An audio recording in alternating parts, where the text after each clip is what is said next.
Hello and welcome to the Master's Voice, the podcast series on Mediabrief.com. I'm your host and friend Pavan Chawla, and for this extremely special episode, I've caught up with one of the most respected thought leaders in the entire APAC region, indeed across the world, on all things media, marketing, and of course, digital. Ashish Bhasin, CEO, APAC, and Chairman, India, Dentsu International. Ashish, welcome to the Master's Voice on Mediabrief.com, and thank you so much for your time. Thank you so much, Pavan. Thank you for inviting me, and very happy to be here on your podcast. The pleasure is all mine, Ashish. And I'd also like to say thank you to your wonderful teammate Prerna Sagvekar, Ashish, for setting this up. So Ashish, the objective of this special episode is to bring to every professional who has emerged scathed or unscathed from 2020, the most calamitous year in living human memory, to them the benefits of the immense insights, wisdom and guidance from you for the new year we are in and for beyond, so that professionals across levels can learn and benefit, survive and grow in the wake of the pandemic, which everyone is praying to see soon. So allow me to first share your profile with my listeners. I'm sure they don't need to be told about you, but there might be some youngsters starting out, and it will indeed benefit them to realize who they are listening to. So here goes. Ashish Bhasin is a well-known personality in the advertising and media industry in Asia Pacific for the past 32 years. He is CEO, APAC, and Chairman, India, Dentsu International. He's also a member of the Dentsu International Global Executive Team.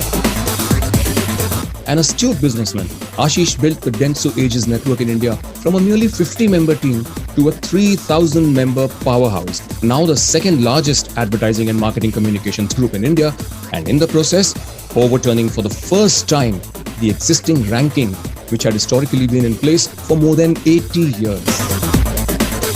Prior to this, Ashish set up several of Lintas India's IPG businesses and successfully led Lintas India for 20 years. He has also had the global role of Executive Vice President, Low Worldwide, and Asia Regional Director for Integrated Marketing.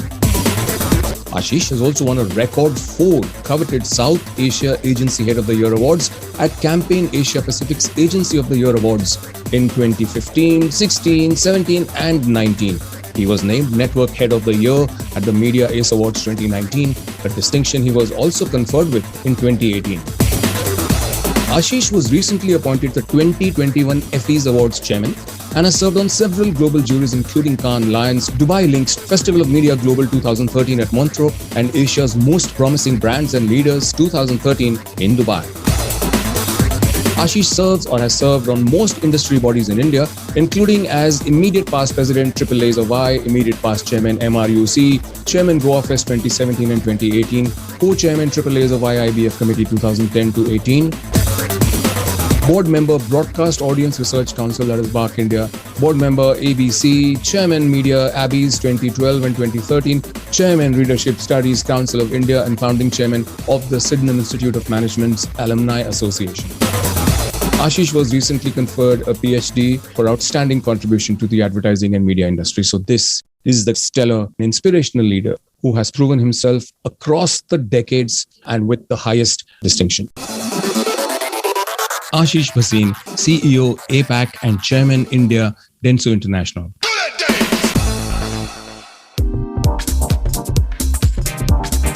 I must tell my listeners that Ashish believes in a strong balance of contentment and ambition and in doing what's best for a client instead of pushing a sell-only agenda. And so Ashish, let's talk about the year that was, 2020, truly the biggest year on every count. Was it the same for you? It was indeed, Pavan, because it was a year which nobody had seen, imagined or thought of. These were the kind of things that you used to hear of from your father or grandfather at the times of partition, when there was risk to life, you were locked up at home and so on and so forth. So it started off in a very different tonality. And I think it'd be fair to say that at least the last 2 or 3 generations of managers have not, we've all encountered recessions and downturns and so on, but something of this level and scale, global, simultaneously happening all across, I don't think anybody had either anticipated or knew how to handle it. And likewise, we were also in the same boat. I personally was as well. I was sort of slightly earlier introduced to it than maybe most people in India, because I was in Singapore and I look after the Asia Pacific business for Dentsu, and China, which is in fact our largest market, actually went into lockdown just before the Chinese New Year last year. And we have an office in Wuhan as well. So we were sort of experiencing it before India experienced it. And it was something that was unexpected. And I think it was a test of management ability, test of resilience of every organization. But the good thing is that I think all of us as an industry, us as a company, and most of us as individuals have hopefully come out stronger, because what doesn't break you only makes you tougher. Yes, absolutely. And Dentsu has demonstrated that. I've seen the results, and you all have kept up with each and every calendar event that you always had planned. So how did you personally, let's talk about you first. How did it impact you personally? What did it change in your perception of the way of perceiving the world around you? What did you scramble to do first? Whom to protect, what to protect, how to take your business and your dear ones, your teams and your clients and all associates ahead with you? I think, Pavan, there were different phases. So the first thing when this hit us, and nobody was prepared for it in that sense, the first thing was how to protect, right? How to protect your people, the safety point of view, just the physical protection. In fact, very quickly, one after the other, all our offices were starting to go into lockdown.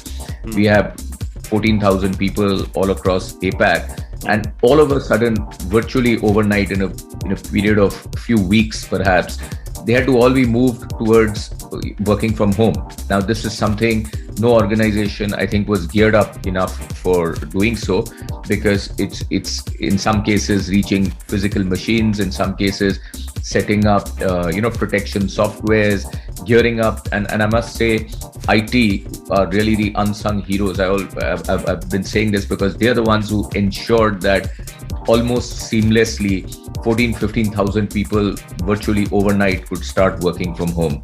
So that was the first phase. It was about getting safety, figuring out how we could help some of us. So for example, when it hit China first, there was a shortage of masks. Masks weren't available. We sourced masks from Taiwan, from Singapore, and actually tried to ship them to Wuhan. That was, I think, phase one. Okay, and what was phase two?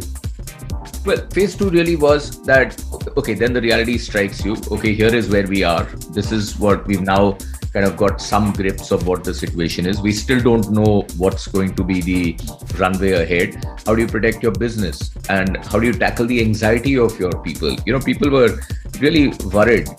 On the one hand, your own personal physical safety, that of your loved ones, etc. On the other hand, will I have this client? Will this business be there at the end of it? Will I have my job, etc.? And one of the key learnings in that phase for me was that in times of social distancing, you need to have a lot more of virtual proximity. So we try to communicate more, not less, to our people. Of course, me to people who report into me, or as many people as I could reach, and they in turn to their people, and so on and so forth. And I think what we realized as a team is that we are all in it together. Everybody was undergoing same or similar issues, had similar concerns, similar anxieties, and just talking to each other, figuring out solutions. I think that worked well in phase two. And of course, a key thing at that time was protecting your business. I mean, different companies did things differently. In some instances, you had to take salary cuts, you had to cut down a lot of expenses. For example, real estate expenses, people just weren't being able to go to office. So did it make sense having so much expensive real estate, etc.? So a lot of those practical issues had to be tackled, as well as clients had to be reassured. I mean, there was no sense telling a client to go on advertising when his products just couldn't be distributed. But at the same time, there were clients that needed to advertise, for example, essential goods, or those that needed to sustain their brand salience, etc., etc. So I think that was this phase two, as I call it. What was phase three like for you? Well, I would say we're probably now in the phase 3 in a sense. Phase 3 is that by now, it's sunk into everybody that the pandemic has happened. It's not something that has gone away in a hurry. It's not something that will probably go away in a hurry. Some impact of it may last for a long period of time.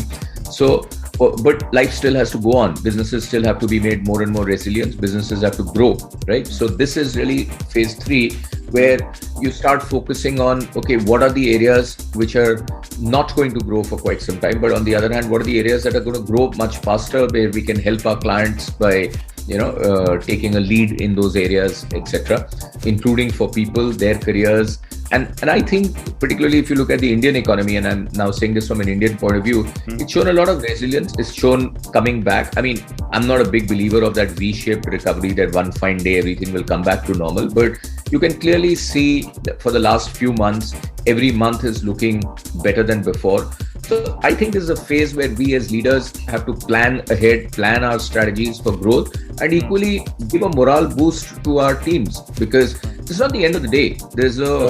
We've gone through a very difficult phase, but for a market like India, and I'm really bullish about India, for the next 10, 20 years, we can clearly anticipate economic growth. And if there's economic growth, there's definitely going to be advertising growth. So I think this is now the time to start looking ahead, planning ahead, looking at the high growth areas and starting to put your foot down on the accelerator, take it off the brake, start putting it on the accelerator and gear yourself up for what could possibly be one of the, a great phase coming up for us.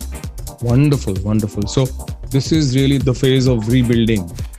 What are the high growth areas that you just mentioned? Well, there were, Pavan, there were some trends which were already visible, but the pandemic kind of accelerated them significantly. Digital is not a new story. I mean, I've been saying digital for a long time. The market, you could clearly see the market was going on digital. But what I think the pandemic did was that, for example, it got grandparents onto Zoom. It got you and me to buy aloo pyaz on e-commerce, right? So things that would have taken 5 years or 10 years to happened in 5 months. So digital clearly was one of the beneficiaries, you can say, in some manner, but it wasn't a new trend, but a trend that got accelerated. And I think going forward, that's going to get even further accelerated because e-commerce is going to become a norm of life more and more. So we need to gear up our strategies for that. And also, as this happens, the consumer is going to leave a bigger and bigger digital footprint. So this whole area of data analytics, things are moving to cloud. For example, agencies are ill-geared up to provide services on cloud. I mean, while we are not sort of providers of cloud as a platform, but we have a huge role to play. If our clients' data, marketing data is going to be on the cloud, we have a huge role to play to provide services so that they can use that data. And frankly, even clients are struggling. Nobody knows. Everybody's saying big data and making nice presentations, but neither agencies nor clients, I think, are fully geared up to handle that. And I think these are the kind of areas, the MarTech areas, etc., that are going to be big opportunity areas. And advertising, as we knew it 32 years ago, 33 years ago, when I joined advertising, is already very changed today. And probably 5 years from now, if we're talking again, you will realize that even in the next 5 years, it would have significantly changed. And I think that change will be more in the area of tech, MarTech, cloud-related services, data analytics, etc. And that's where we need to quickly build our leadership and make sure that we are ahead of the curve. That's really very insightful advice for every other business head and seniors in across teams, across verticals, and across agencies. Thank you for that.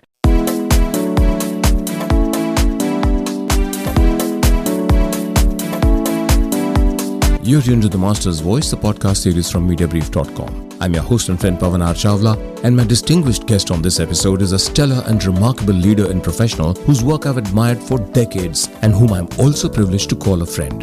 Ashish Bhasin, CEO India and Chairman APAC, Dentsu International. We're taking a little break and we'll be back very soon. Stay tuned.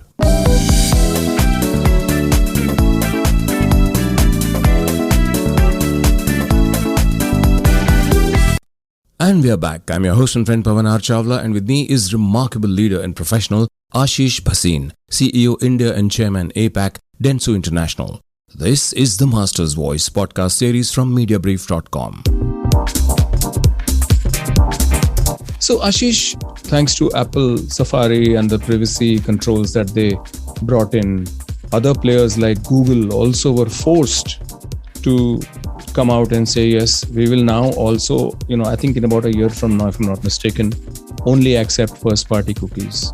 So when you talk about the big digital footprint that the consumer leaves on the internet and across digital devices through the online space and broadband, what happens to clients and agencies that may not have first-party cookies and data opted in?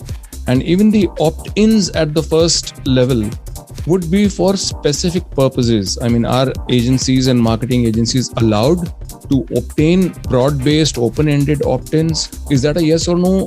Second, those who have the first-party data, or those who don't have it, how will they cope with MarTech and digital marketing? Look, it's quite clear that first-party data is becoming and will continue to become more and more important as we head into a cookie-less world. What's very clear is that we are heading towards a much more permission-based, transparent, consumer-controlled of data kind of a world, right? So you've got to gear up for it.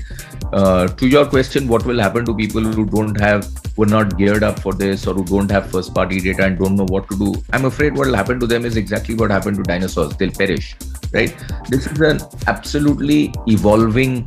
This is not a game that ever gets done. This is an evolving landscape, and the speed of evolution is only increasing, right? So the answers that you have today may be the wrong answers even 2 years from today, right? But you've got to keep ahead of the game. You've got to keep seeing where are the trends going and start building your learning curve very rapidly.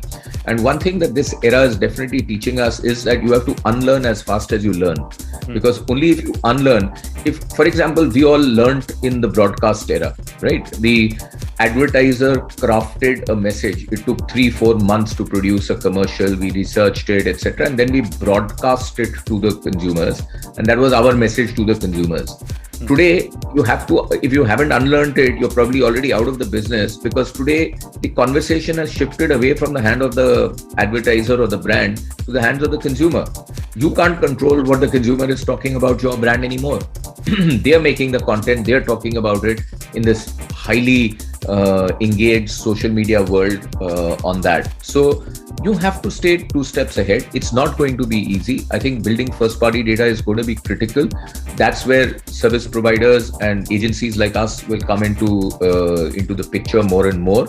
Also, I think it will lead to an era of, because there are going to be stringent regulations, right? It started with GDPR, but now every country, including India, has its own laws which are getting stricter and stricter in that sense, and therefore the pressure and the transparency. But overall, you gotta get into a world where you'll probably be cooperating on data. You've got to keep encashing on your first party data, and there's no option onto it, and you've got to learn how to use it well. But there'll also be cooperations that will come up between different players who will be able to pool it together. And remember that data is a very perishable commodity. It's not something. It's not that you have data and therefore it's not like you buy a machine and then you have it till the life of the machine, right? The same data may be of no use to you and may get antiquated just a few months from now. So this is going to be a very dynamic, ongoing era of collecting your own data, making sure you're using it in the most intelligent manner, and then perhaps sharing it with a few like-minded people where you have security to see that the data is continuously enriched and updated. So I think that's the future direction that I see this taking. Right. Okay, there are some, we speak about MarTech, we speak about tech-driven marketing, and when we speak about the high growth areas, the focus subconsciously is on the technology, the use of data, bringing all of that together to create engagements that empower businesses. But one space which has been receiving a bit of criticism from perhaps the old world advertising leaders, and also those who speak about it now and write about it and blog about it, like Bob Hoffman, for instance. He's vitriolic in his anti-Facebook speeches, and I respect that. So that's his view. But one thing that has been sort of brought up into the flashlights, into the headlights, is that the quality of creative communications, or even the basic need to consider creatively a communication that is being created for social media, where attention spans are very low if the audience is the Gen Zs and even the younger millennials. People say that in a 5, 10, 15, 30-second commercial, or 30 is still too long, up to 15 seconds, how much of creativity can you actually bring in? It's all becoming very tactical rather than strategic, saying, hey, I don't remember an Amazon ever doing a brand building thing because it probably doesn't need to. But then there are others also. It's all about, it's all about consumer acquisition more than, brand awareness. And brand awareness probably doesn't lend itself to very, very short creators. So what is it? Ultimately, just as Netflix says that within the first 5 seconds of watching a promo, a user will decide whether he or she wants to watch a show. Right? So how about creativity in the shorter format? What are you doing to, or do you think there's a need to instill more of it? Look, I think creativity is more important than less important. You're absolutely right that it is not getting its due, and wherever it does a good job is done, you can see results are tremendously better. But we essentially are storytellers. The purpose of advertising is to tell stories to the consumer, right? The digital and data and everything helps you find the right consumer and gives you a medium to reach the consumer. But the objective of doing that is to be able to tell your story, right? Anybody who forgets that will never get across to their consumer in the long run. I don't entirely agree with you that brands are not, you mentioned Amazon or the tech giants are not building their brands. Facebook itself is a very good example on what they do. I don't know if you've seen the Pooja Didi ad that was recently done. It brings tears to your eyes, right? On that. Outstanding. It's a 5, 6, 7 minute video on that.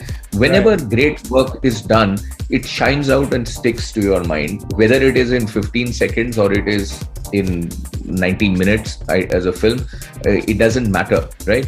The need for, there will always be people who can tell the story better. If you are telling your story better, you need to put much less media money and you sync with your consumer, you get the insights right much tighter.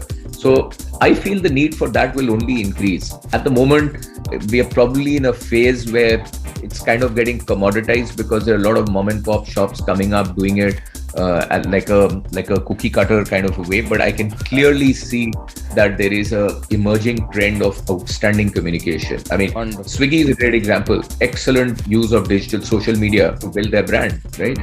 Google has done some fantastic work. You remember that partition film where there are two people on either sides of the border, the sweet store. The sweet store. So I think there are tremendous examples of superlative work that is being done on building brands, even in the tech space, even in this digital bit. And I think the need for that is only going to significantly increase. Right. So, Ashish, how has the agency-client relationship been through the last year, and how do you look at it evolving in 2021 and beyond? Look, I think the general trend that I've been seeing for the last few years, not just for the last year, is that the agency-client relationship is becoming a lot more transactional.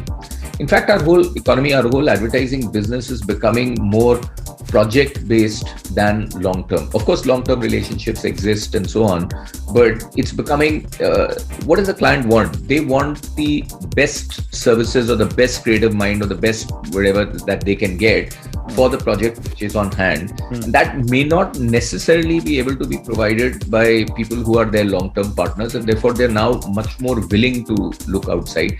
And when that happens, it becomes more transactional by default in that sense. And this is a trend I've been seeing for a while, and I think this is only going to accelerate. There will be long enduring relationships, but there'll be more and more directionally towards this.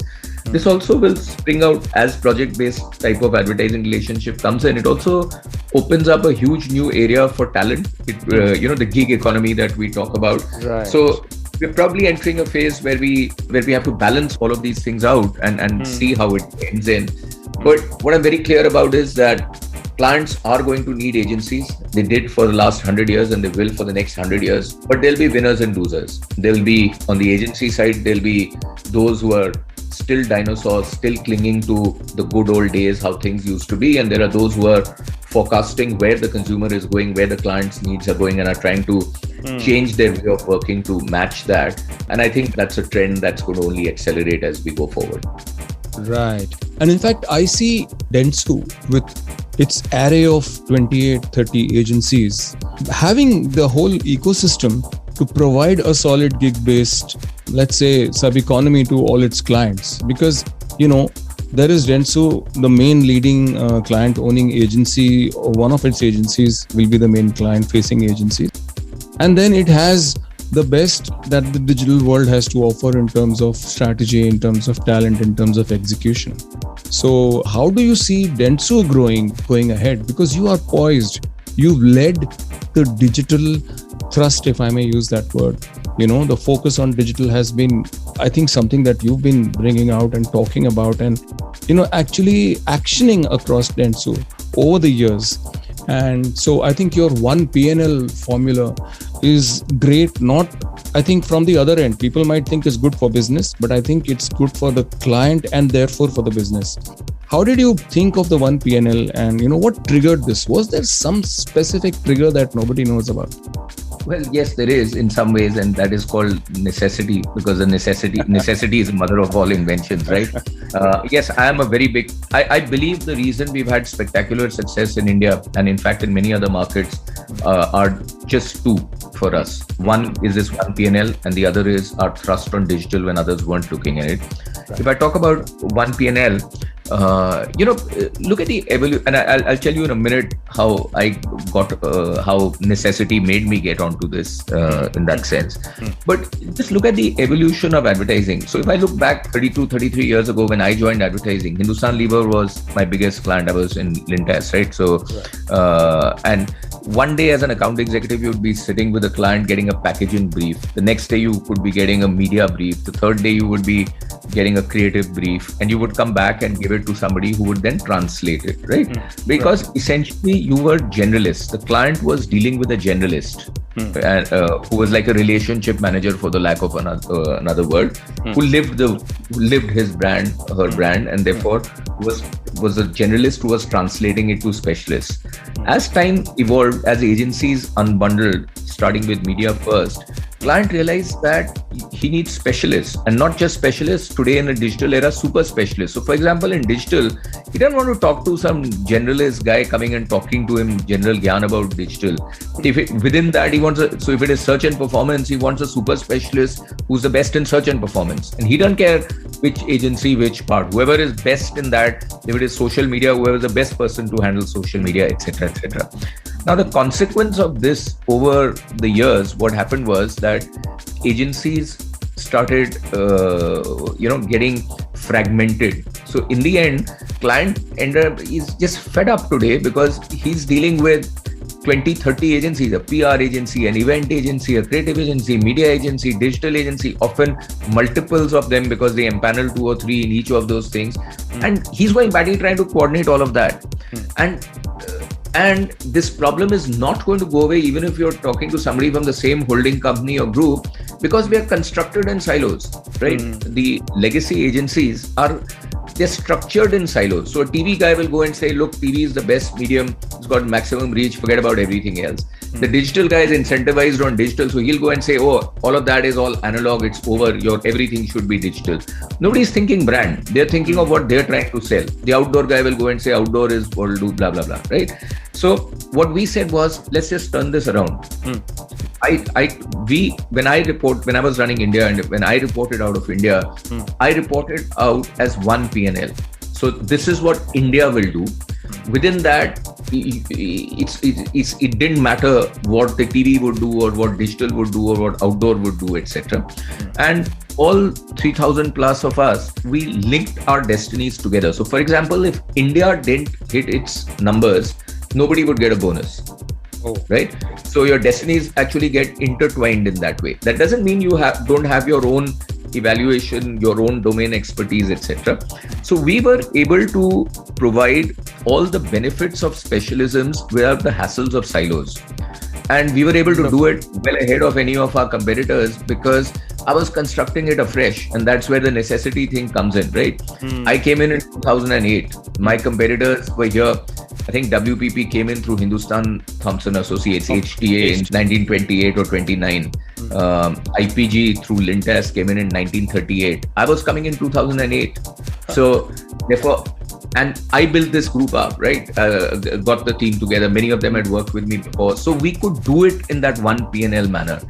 Our competitors, unfortunately, the legacy agencies can't do it, though they now love it. Everybody is now talking one P&L in some way or the other, but they just can't do it because they've been constructed in those silos which are so strong.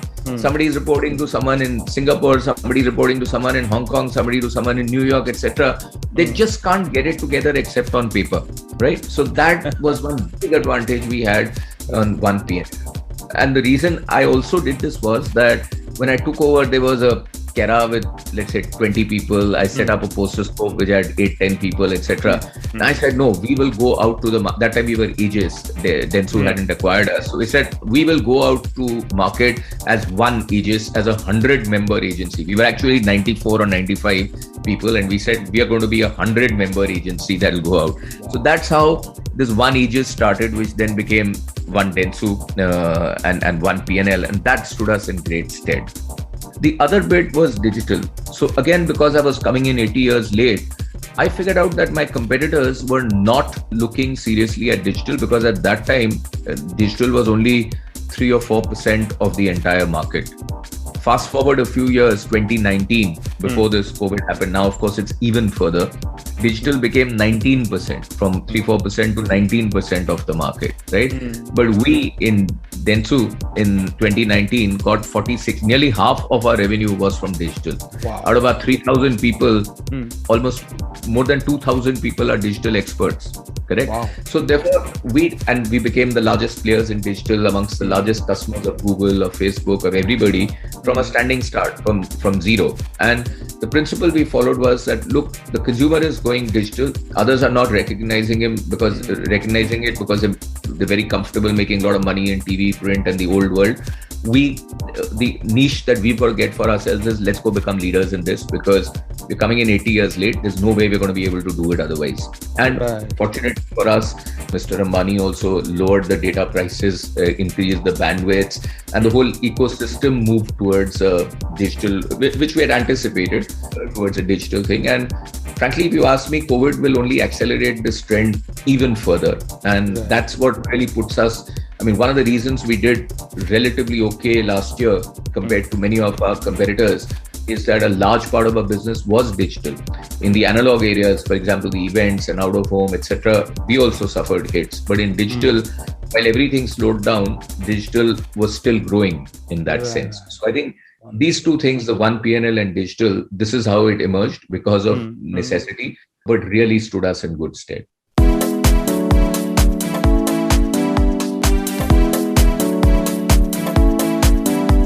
You're tuned to The Master's Voice, the podcast series from Mediabrief.com. I'm your host and friend Pavan Chawla, and my distinguished guest on this episode is a stellar and remarkable leader and professional whose work I've admired for decades and whom I'm also privileged to call a friend. Ashish Bhasin, CEO India and Chairman APAC, Dentsu International. We're taking a little break and we'll be back very soon. Stay tuned.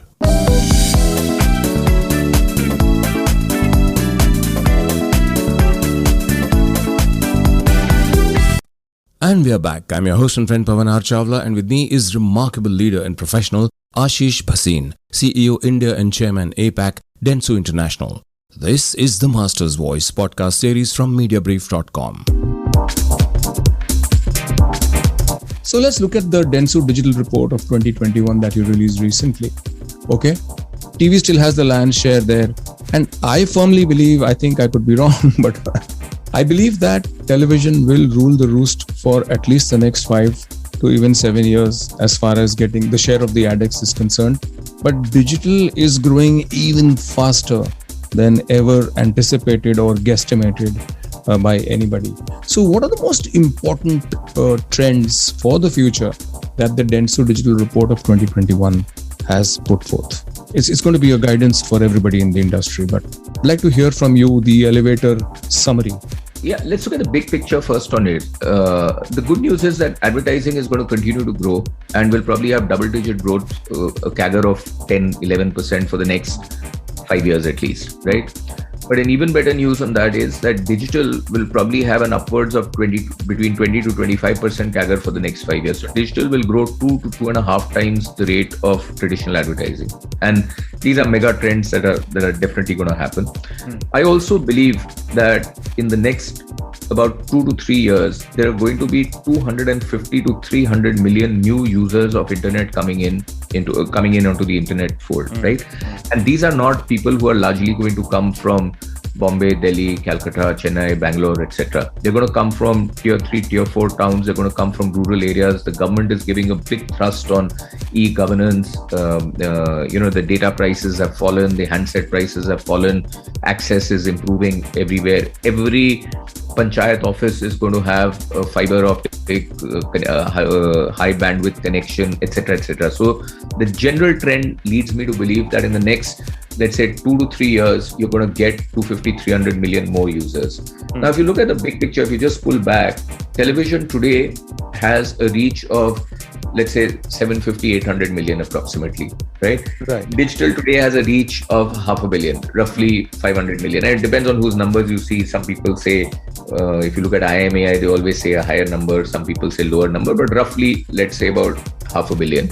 So somewhere about 2 years or so from now, you're going to see the reach curves of digital and television intersecting each other.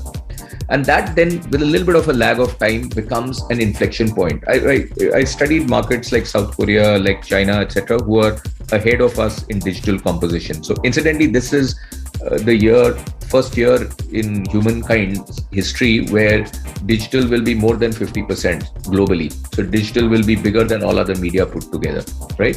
So when that inflection point comes in, who are the bellwethers of advertising? The people like FMCGs, right? The Lever, the Procter & Gamble's, the ITCs, the Daburs, the Maricos, etc. What do they, or let's say the car companies, the bigger automobile companies, what do they want? They want to reach maximum number of people on an ongoing basis. At the moment, television is giving them the best and the most cost-effective reach on that, and will probably continue to do so for a long, long time in India. But the moment this starts providing numbers, they will look upon that medium very differently.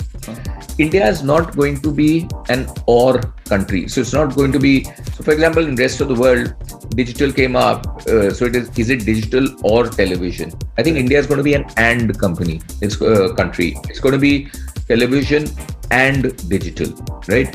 Because there's still scope for growth in television. And television we are a very storytelling, from childhood you hear Ramayana, Mahabharata, not the serials, but the stories from your parents, grandparents, etc. So our culture is seeped because of our Bollywood influence and everything. Our culture is seeped in storytelling, and television is a great medium for reaching that very quickly. So it's not going to go away anywhere. Digital, however, is a change in consumer behavior which is happening, and therefore that is only going to accelerate. So we are going to get to a state where both are going to, in my view, coexist and be equally important. And think of yourself as a consumer. Today you may be watching television and at the same time seeing something on your iPad or on your mobile. It's the same content. You can see it on a 3-inch screen or a 12-inch screen or a 50-inch screen. It's the same content. So the consumer is not going to see digital separately, television separately, etc. It's we marketers and advertisers and advertising agencies who are seeing it like that. Right. And I think that's clearly a big trend forward. Except with one caveat, where I think digital is going to suffer if it doesn't get its act together. In being the most measurable medium, we still haven't got an agreed common metrics. So somebody says, if you've seen my ad for 2 seconds, it's a view. Somebody says, if you've seen it for 15 seconds, it's a view. So we don't have common metrics and we don't have a common measurement. I mean, good or bad, at least the industry has agreed that for print, there is IRS, for television, there is BARC, etc. We don't have a common agreed measurement, and measurement needs to evolve to cross media, because today the consumer is seeing things across media. We are again seeing it in a very siloed ways. If we are able to crack this over the next 2 years, I think we are going to be in a very good space where both television and digital will continue to grow for many, many years to come. Wonderful. Before I go to my next question, one little observation. You were very right that television also is going to grow, because, right now, BARC says it's got 197 million TV homes in India. I mean, we have 197 million TV homes in India, and the AC Nielsen estimate says there are 325 million total households in India. So more than 120 million homes have to get their first television. And when they become television homes, they add an average of 4 individuals to the reach. So yes, you're absolutely right. It's going to be a neck and neck and ecosystem for television and digital in India. Right. And you mentioned that, measurement is going to be the best perhaps enabler, because there will be a standard currency. If you had the mandate and the unstinting, unwavering, complete support of all the heads of the various entities across the function of media marketing, broadcasting, and even the regulatory authorities' support, what would you propound or put forth as a way ahead to achieve a good, transparent, and credible measurement that will only strengthen the, AdX economy, if I may use that word? I would form a joint industry body which looks at cross-media measurement. I would put the best brains together in a room, and I would say, in 30 days, please come up with a solution which is implementable in another 90 days or 180 days at best, right? Because one of the problems we as Indians generally have, like the topic of Nobel laureate Amartya Sen's book of The Argumentative Indian, we keep arguing with each other and trying to get perfection when we don't even have the basics right, correct? So it's a bit like you're trying to get a Maybach going when you haven't even built your Nano. Correct? So we'll spend 100 years arguing, no, but how can we do this? But this may escape.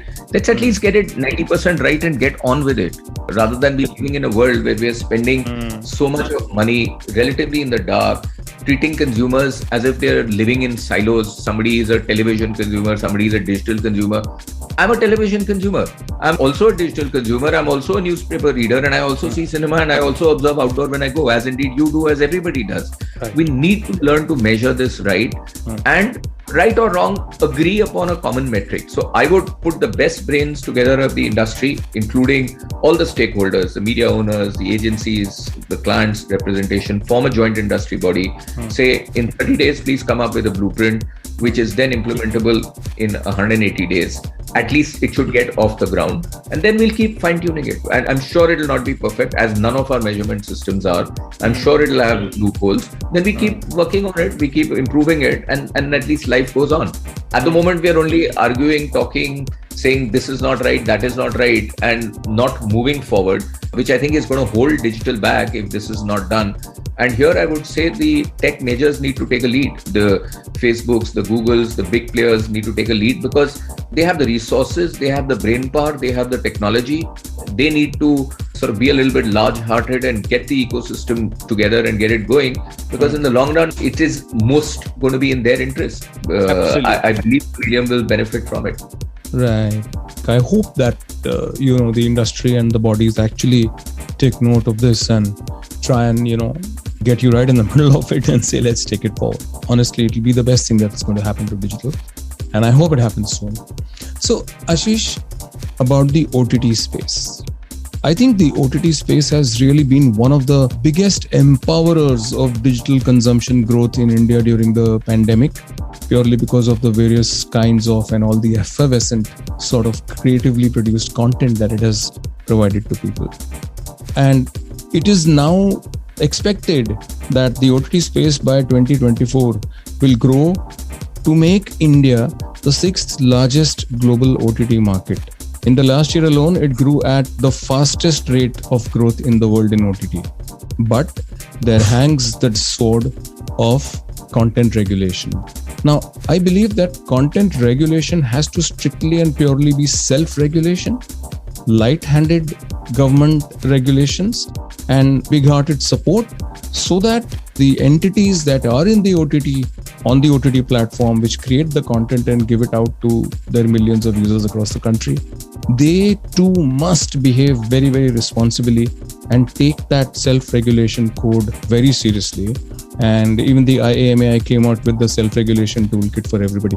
What is your view? Should there be a censorship kind of a regulation from the government? I mean, that word itself is anathema to me, and I've used it for effect, hoping you will say the same. But please share your views. First of all, I feel all these experts who are saying 5 years from now we'll be reaching top 6 markets are all going to be proven wrong. We will probably be in the top 3 markets or top 4 markets in 5 or 6 years from today, if this increase continues, because you can see it around you, the way content consumption is going on. So I think the headroom for growth is phenomenal in the OTT area. I think equally the key word that you used was responsible, in my view. So the most important thing in this is that you cannot assume that there will be no form of any control or any regulation at all, because then it will lead to chaos, right? Equally, you can't have government getting into trying to control it, because then it will be the word censorship, right, which you use. So the answer which has proven very effective, for example, in advertising through ASCII, is self-regulation, which is given some teeth and which is respected by all the stakeholders, all the players. So anybody, whether you're a client or you're an agency or you're a broadcaster or whatever, everybody has jointly agreed to respect it, right? And that's why it has really worked. I'm a very big believer in self-regulation. But self-regulation has to be balanced with responsibility. If people are not going to be responsible, the government is going to be left with no choice but to come in with a heavy hand. And the moment the government comes in, even with a light hand initially to begin with, it will become heavy and nobody's going to like it, right? So I think it is to the benefit of the industry, to the benefit of the players of the industry, stakeholders of the industry, that they act responsibly, which is a key word, I think, in this whole thing, because this sort of an ecosystem is built on trust and responsibility on that. And some sort of a body has to come up, an ASCII-like body, or maybe ASCII itself, if its mandate can be increased, etc., which has all constituents, third parties, independents, stakeholders, etc., who then self-regulate and persuade people to follow a certain line of codes and ethics, because you can't have a scenario where it's totally unregulated and therefore starts getting out of hand. No government is ever going to allow you to do that. So to me, the answer lies in strong self-regulation and acting and behaving responsibly. Hopefully, that's the direction industry will take. Wonderful. Really very insightful. And I'm sure that it will receive all the respect from the various stakeholders in the OTT space. Thank you, Ashish, for that.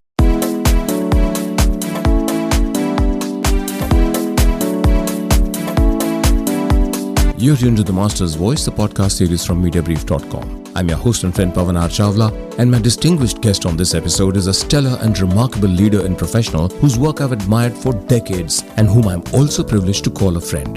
Ashish Bhasin, CEO India and Chairman APAC, Dentsu International. We're taking a little break and we'll be back very soon. Stay tuned.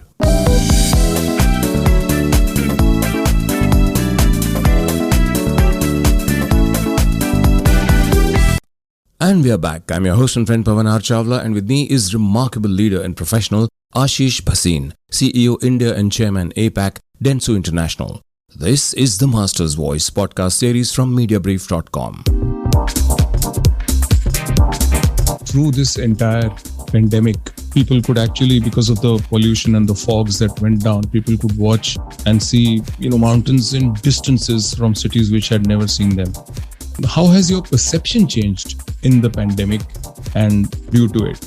I mean, what are your priorities today? What is it that you would like to share with everybody who's listening to the Master's Voice on your personal learnings and your personal, probably sort of sliding off the blocks in your mind in terms of relationships, in terms of work, in terms of priorities and happiness? I think it's been for me a great learning experience and a reset experience. I was completely the worst example of work-life balance before this. One of the good things for me that came out of this was I've never been home this long, right? For the last 35 years. There's virtually no week that I can remember, no week in the last 30 years where I didn't have to travel. And here I am for almost a year now with my family, with my loved ones in the house. It does get you to reset and rethink in many ways. I think I had never worked a single day work from home. I wasn't a believer of work from home. I was one of those, even if you're not well, I'll take an injection, I'll go to office, but duty first and all of that. I think I couldn't believe that you could work from home, but I think this has opened up my eyes that you can do maybe not 100%, but 80-90% of the things very well and have some more time for yourself.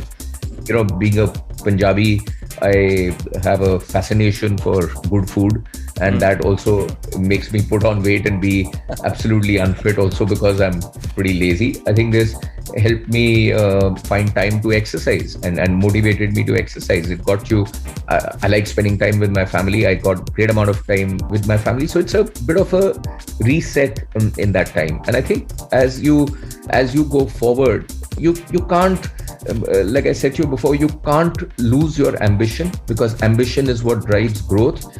But you will never be happy if you don't have contentment. So it is really that balancing that ambition and contentment that this period has brought more into focus for myself. And as far as whether environment or your social responsibilities, etc., it is a global phenomenon. Everybody, and this is being, our generation goofed up in these areas. This is being taught to us by our children. So I'm 56 years old. I think if you ask a 26-year-old person or a 16-year-old child, I think they will be far, far more genuinely committed to causes and environment than in general our generation was. And I think they are teaching us that, look, if you don't get your act together on this, you're heading towards a one-way street of no return. So if nothing else, we've got to learn from our children on this to see how important all those issues which you said, empathy, compassion, care for environment, social issues. We're faced with more social issues today globally, not just in India, but globally than we ever were before. Inequality, it's even more, correct? So I think hopefully this will teach us to treat the world as one unit and to have that much more, see that much more from the other person's point of view, and wake us up to say that, look, I mean, life has very strange, sharp hairpin bends ahead for you, which you're not even anticipating. So maybe there are other things you need to look at than just that one narrow road that you were driving on. And to me, I think this is what it's done. On a personal level, frankly, forget the business and all those parts. I've really loved the reset and the opportunity to reset. Wonderful, wonderful. Thank you very, very much indeed, Ashish, for giving us so much time and sharing the immense benefits of your insights, your wisdom and guidance for everybody in the new or quasi-new normal as we move ahead. Any thoughts on our conversation on Mediabrief.com, on the podcast series, The Master's Voice? Any suggestions, guidance for us? Well, I think, Pavan, you're doing a great job on Mediabrief.com. The Master's Voice is a good opportunity for people to express their opinions as well as share their experiences. Thank you for inviting me and wish you all the very best for this series. Thank you so much, Ashish. Always very, very generous and gracious with his warmth, with his affection, and proactively willing to help all the time. Ashish Bhasin, CEO, APAC and Chairman, India Dentsu International. My friends, was my very, very special and honored guest on this episode of The Master's Voice on Mediabrief.com. I thoroughly enjoyed this conversation and I hope you found it as illuminating and insightful. Till we meet again in the next episode of The Master's Voice on Mediabrief.com, this is your host and friend Pavan Chawla saying thank you, stay safe, bye-bye.